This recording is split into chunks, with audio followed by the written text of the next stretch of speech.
Itetestra na natin tong ating control panel. Meron tayong main switch. Ito. Pinaka-main sa lahat. Ito yung switch para sa ating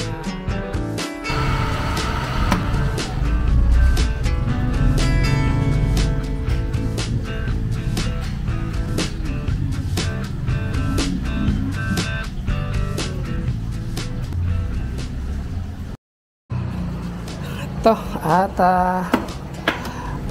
aking ipa-finalize na lang itong ating control panel. Ayan siya. So ipakita ko sa inyo at power natin. Ito yung main switch.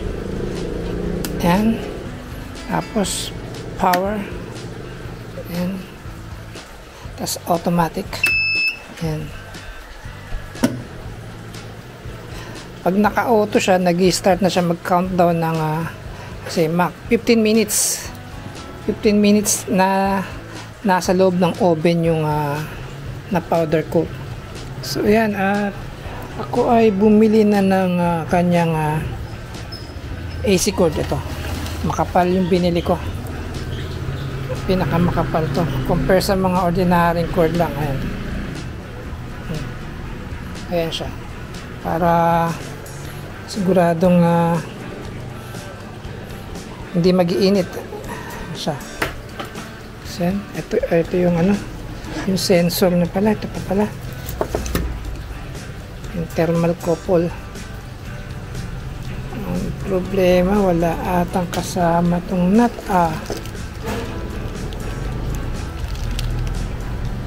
Wala nga kasamang nut.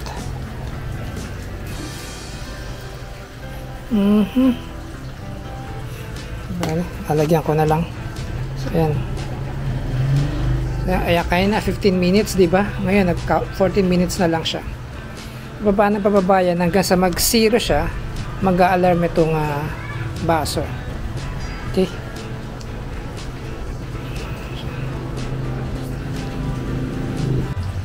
Okay. Habang kinakabit natin itong ating AC cord sa plug ay nagka-countdown na rin yung ating timer. Ayan siya. Nasa, ayun, 12 minutes na lang. 12 minutes na lang siya. So, mag-a-alarm siya after ng 12 minutes.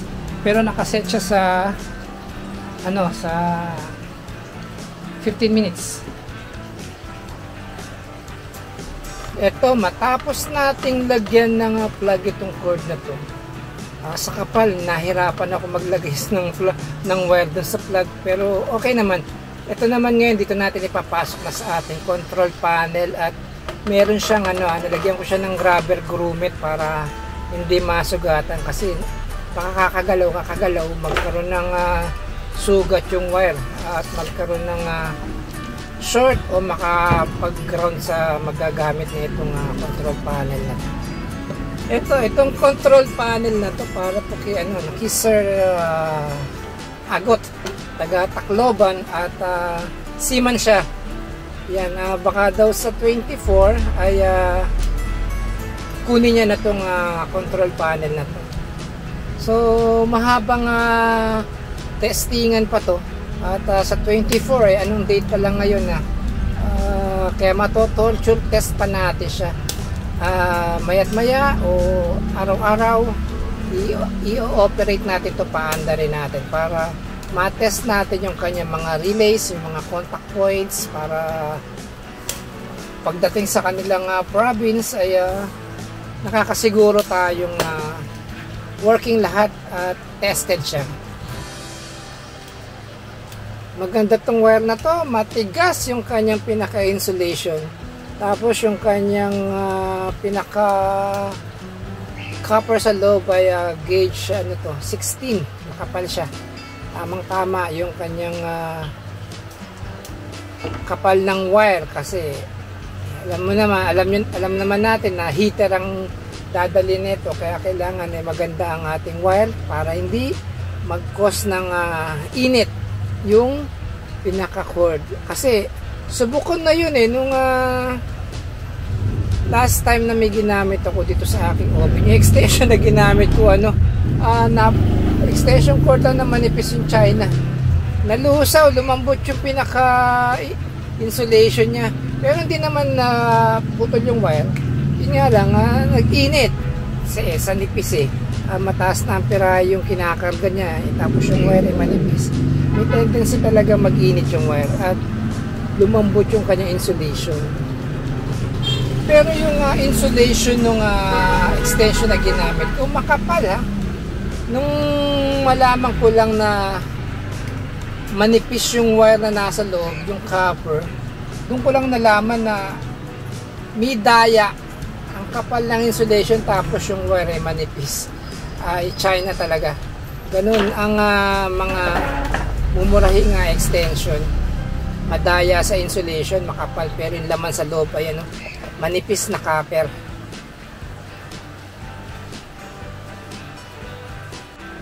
Ito na yung kanyang AC plug, no?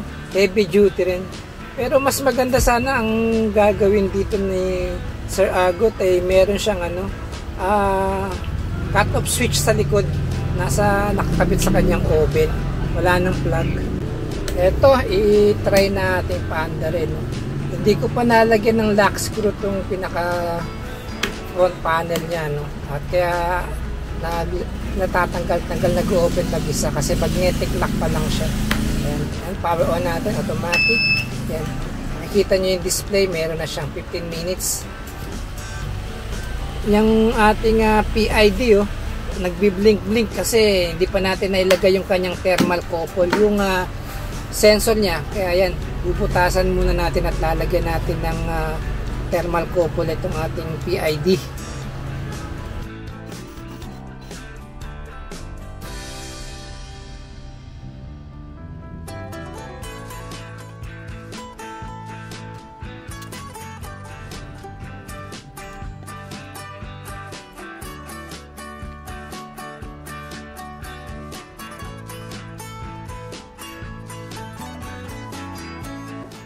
Okay, ito at atin na munang itatap dito sa ating terminal block. Dito sa loob. Tapos nilagyan ko ng wire temporarily. Yung red and blue na wire na yan ay lalagyan ko ng socket AC outlet para for testing. Diyan ko isasaksak yung heat gun para matest natin yung kanyang temperature at cut-off alarm. Ayan. Alagyan muna natin mamaya ng ng pinaka saksakan. Ayan.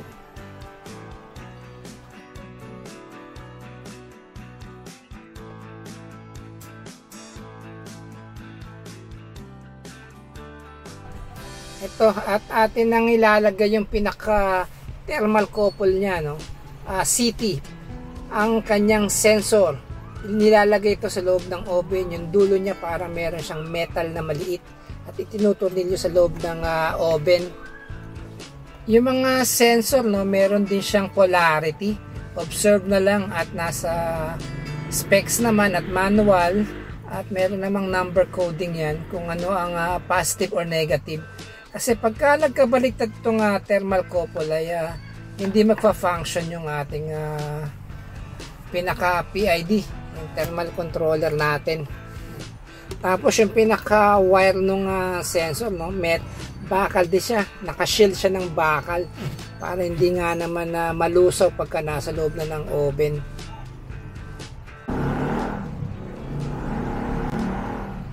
Okay, itetestra na natin tong ating control panel. Meron tayong main switch. Ito, pinaka main sa lahat. Ito yung switch para sa ating PID controller, itong thermostat, at switch sa mga ilaw. Tapos ito rin, meron tayong automatic switch. Ito, automatic switch ito. Pagka yan, ito na yung pinaka timer natin dito.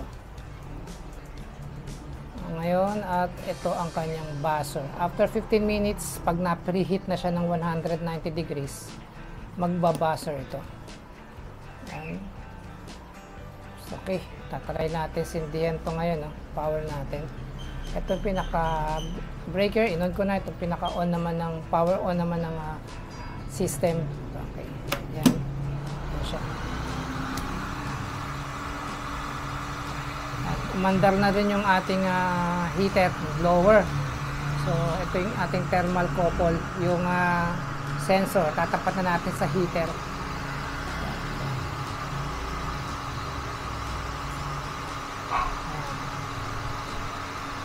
Mataas na yung ating temperature. Okay. Pag nasa 190 pataas na siya, pwede na natin siyang i-automatic at magta-timer na. I-restart natin yung ating timer. 116.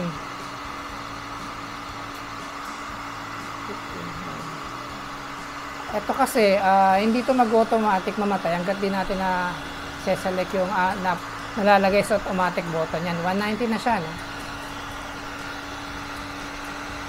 So, automatic natin to, itong switch na to, automatic siya.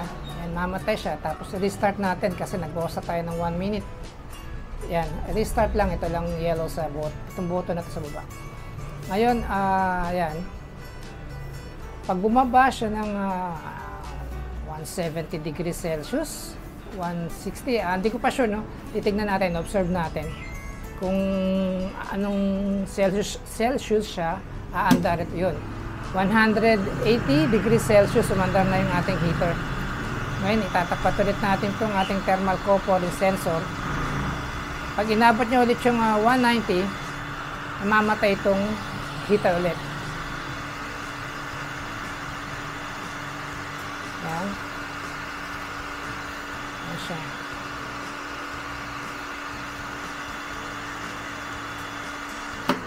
Matay siya.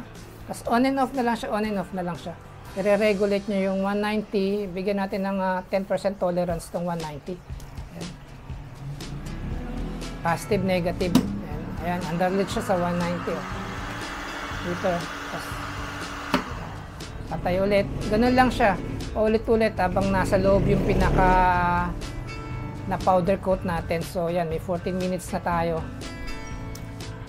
Nabawasan na tayo ng 1 minute. After 50 minutes yan, mag-a-alarm yan. Ibig sabihin, pwede nang tanggalin yung pinaka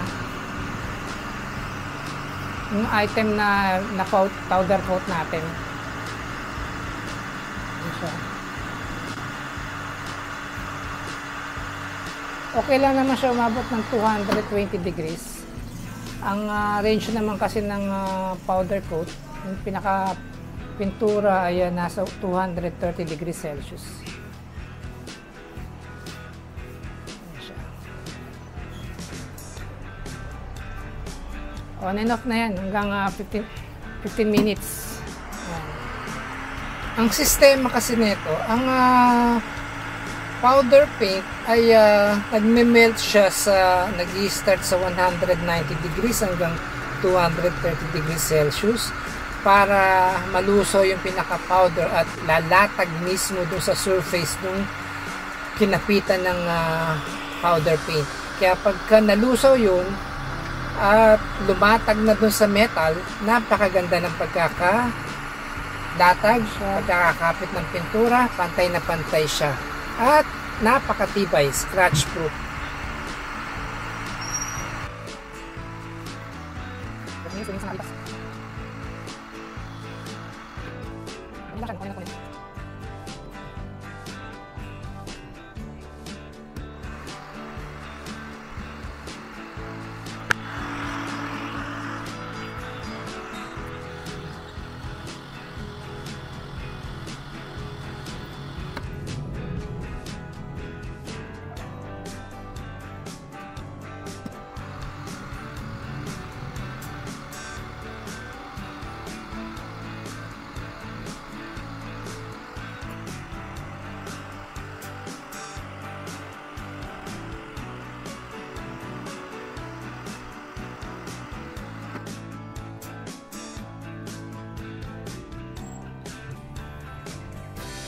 Seven minutes na lang at malapit na siyang mag-alarm. Ibig sabihin ay pwede nang ilabas yung nasa loob ng oven.